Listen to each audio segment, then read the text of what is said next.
Hello everyone. तो आज इस वीडियो में हम डिस्कस करेंगे 55/5 मेथड जो है लॉ ऑफ अट्रैक्शन की। क्या है ये 55/5 मेथड? तो आपकी कोई इच्छा पूर्ति होती है, जैसे इच्छा है आपकी, विश है आपकी, वो आप चाहते हैं फुलफिल हो, तो उसके लिए लॉ ऑफ अट्रैक्शन हम प्रैक्टिस करते हैं। तो लॉ ऑफ अट्रैक्शन प्रैक्टिस करने के कई तरीके हैं, उसमें से एक ये है 55/5 मेथड। 33/3 हम ऑलरेडी एक वीडियो में डिस्कस कर चुके हैं, जो आप मेरे होम पेज पे देख सकते हैं। उसी तरह से सिमिलर है 55/5 मेथड। इसमें जैसे आप जो भी चाह रहे हैं अपनी इच्छा में, वट एवर योर विश, तो विश होनी चाहिए शॉर्ट और स्पेसिफिक। मतलब एक होनी चाहिए विश जो कि और एकदम डायरेक्ट फॉर्म में होनी चाहिए। सपोज आप चाह रहे हैं कि आप बहुत फिनेंशियल अबंडेंस चाह रहे हैं, पैसे चाह रहे हैं, आप मनी मैनिफेस्ट करना चाह रहे हैं, तो मैं अपने जॉब से भरपूर पैसे रोज़ कमाता हूँ, थैंक यू यूनिवर्स मेरे सपने पूरे करने के लिए। या I earn a lot of money from various sources in my business, in my job, thank you universe for making my dreams a reality. तो हर लाइन पे एक ग्रैटिट्यूड, और जो आप चाह रहे हो वो शॉर्ट स्पेसिफिक होना चाहिए। अगर आप किसी से शादी करना चाह रहे हैं तो उनका नाम लिख करके कि मैं अपने हस्बैंड रोहित के साथ बहुत खुश हूँ, थैंक यू यूनिवर्स मेरे सपने पूरे करने के लिए। तो दिस काइंड ऑफ शॉर्ट जो आप चाह रहे हो, अभी रोहित से आपकी शादी हुई नहीं है, आप चाह रहे हो कि उनसे शादी हो, लेकिन आप ऑलरेडी उसको प्रेजेंट में विजुलाइज करेंगे कि आप और रोहित साथ रह रहे हैं, एक दूसरे के साथ घूम फिर रहे हैं, परिवार वाले खुश हैं, या आपकी शादी हो रही है, या एंगेजमेंट हो रही है, मैरिज हो रही है, जो भी चीज़ आप चाह रहे हैं उसको प्रेजेंट में आपको विजुलाइज करना है। अब ये सब बेसिकली ये है कि मैसेज को छोटा रखना है, स्पेसिफिक रखना है, शॉर्ट रखना है, और ग्रैटिट्यूड ऐड करना है, हर लाइन पे थैंक यू ऐड करनी है। तो ये चीज़ आपको 55 बार लिखनी है और 5 दिन तक लिखनी है, लगातार 5 दिन तक। तो एक बार आप शुरू करते हैं कोई भी दिन, सपोज मंडे को शुरू करेंगे, तो Monday, Tuesday, Wednesday, Thursday, Friday, पांचों दिन लगातार लिखनी है।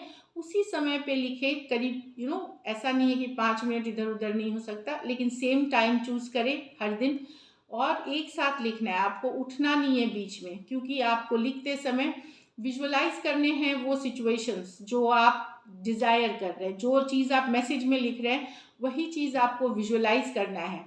सपोज आप देख रहे हैं कि जॉब में, सपोज बिजनेस में आपको फिनेंशियल पैसे, तो क्लाइंट्स आ रहे हैं, ऑर्डर्स दे रहे हैं, कैश दे रहे हैं, चेक दे रहे हैं, पेटीएम से पे कर रहे हैं, तो आप विजुलाइज करें उन चीज़ों को। आप सोच रहे रोहित के साथ आपकी शादी हुई है, तो उन सिचुएशंस को विजुलाइज करेगी आप की शादी हो रही है, घूमने फिरने जा रहे हैं, तो जो भी आप चाह रहे हैं उसको प्रेजेंट में जिए, विजुअलाइजेशन में जिए, खुली आंखों से सोचें उस चीज़ों को और लिखें उस चीज़ों को। आप स्लो लिख सकते हैं, फास्ट लिख सकते हैं, बट एक साथ लिख करके ही तभी बंद करना है।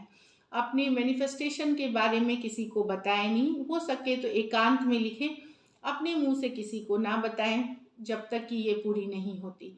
अब कोई ज़बरदस्ती आपका देख लिया क्योंकि घर परिवार में कई लोग हैं, that is a different thing, उसको आप इग्नोर कर सकते हैं। जितनी श्रद्धा, जितनी भावना, जितनी इमोशंस के साथ लिखेंगे, उतनी ही फास्टर आपकी मैनिफेस्टेशन यूनिवर्स तक पहुंचेगी। तो ये है ही भावना और फेथ का, फेथ पे बेस्ड है ये। अच्छा, अगर आप जॉब, करियर, ये सब मैनिफेस्ट करना चाह रहे हैं तो ग्रीन पेन यूज़ करें, ग्रीन इंक जिसकी हो, हरे हरे रंग की जैसे ग्रीन इंक हो। और अगर आप लव, रिलेशनशिप, मैरिज, तो लाल कलम यूज़ कर सकते हैं, रेड या pink colour. Career, health, job, ये सब के लिए ग्रीन या येलो यूज़ करें, गोल्डन भी यूज़ कर सकते हैं। और लव रिलेशनशिप के लिए रेड या पिंक पेन। ये ज़रूर ध्यान रखें कि ना पेन पे कहीं काला रंग हो, ना कॉपी पे या पेज, या आप सीधा पेज भी ले सकते हैं 55 बार लिखने के लिए, वाइट शीट्स, या जो कॉपी ले उस पर कोई काला रंग ना हो, ना पेन पे। तो इंक होनी चाहिए इनकी, पिंक, रेड, ग्रीन, येलो या गोल्डन। तो पूरी शिद्दत के साथ लिखे 55 बार, और उसके बाद इसको कहीं समेट के रख दे अलमारी या तहखाने में, जब तक कि आपकी, तहखाना मतलब जहाँ आप यूज़ नहीं करते, जहाँ कोई देखेगा नहीं, या वार्डरोब के ऊपर रख दिया, जब तक कि आपकी विश पूरी नहीं होती तब तक आप रखे रखे। कम से कम इसको आप 55 दिन तक रखें। अगर आपको लगता है इससे ज़्यादा दिन नहीं रख पाएंगे तो फिर आप कहीं बहता हुआ पानी में बहा दें, या नहीं है तो पेपर्स को जला करके जो राख बची वो मिट्टी में डाल दें। तो लॉ ऑफ अट्रैक्शन की सबसे बात होती है कि आपको निगेटिव नहीं सोचना है। जो चीज़ के लिए आप मैनिफेस्ट करने चले गए उसके लिए आपको सिर्फ पॉजिटिव रहना है। अगर आप दुविधा में रहेंगे, कंफ्यूजन में रहेंगे, तो वो निगेटिव ब्लॉक्स क्रिएट करेंगे आपके अट्रैक्शन प्रोसेस में। तो जब आप एक बार मन बना लें और एक बार आप करना शुरू कर दें 55, तो फिर आप उस सिचुएशन के लिए बिल्कुल पॉजिटिव रहें और सरेंडर कर दें ऊपर वाले को, लेट गो कर दें, लेट गो करें कि आप यूनिवर्स के ऊपर है और आपने अपनी आप पॉजिटिव हैं और आपने अपना करना किया है। साथ में जो थोड़ा बहुत एफर्ट है उस वर्क को लेकर के, कि अट्रैक्शन तो कर रहे हैं, शिद्दत से सोच रहे हैं, शिद्दत से चाह रहे हैं, लेकिन वर्क जो है एफर्ट करें फिर उसके लिए। तो एफर्ट प्लस ये जो स्क्रिप्टिंग विद विजुअलाइजेशन, लिखने को बोलते हैं, स्क्रिप्टिंग विजुअलाइजेशन को बोलते हैं, वही सिचुएशन में आप जो लिव कर रहे हैं प्रेजेंट में, सोच में कि ऑलरेडी आपके पास है, स्क्रिप्टिंग विद विजुअलाइजेशन और ये एफर्ट जो आप करेंगे ये सक्सेस के तरफ डेफिनेटली आपको ले जाती है। तो कोई भी विश आप 55 मेथड से आप पूरी करें, और जितनी श्रद्धा से करेंगे उतनी जल्दी ये विश पूरी होगी। अब ये विमेन के लिए है कि सॉरी, कोई भी यहाँ कोई किसी तरह की कोई, अगर आप पीरियड्स में भी हैं तो कोई दिक्कत नहीं है। आप बेसिकली आपका माइंड होना चाहिए फोकस वाला, शिद्दत की चाहत के साथ लिखें, पॉजिटिव रहे और ऊपर वाले पे पूरा भरोसा, यूनिवर्स पे पूरा भरोसा। तो ऐसे कुछ नहीं है कि आपको वर्जित है इस समय करना है।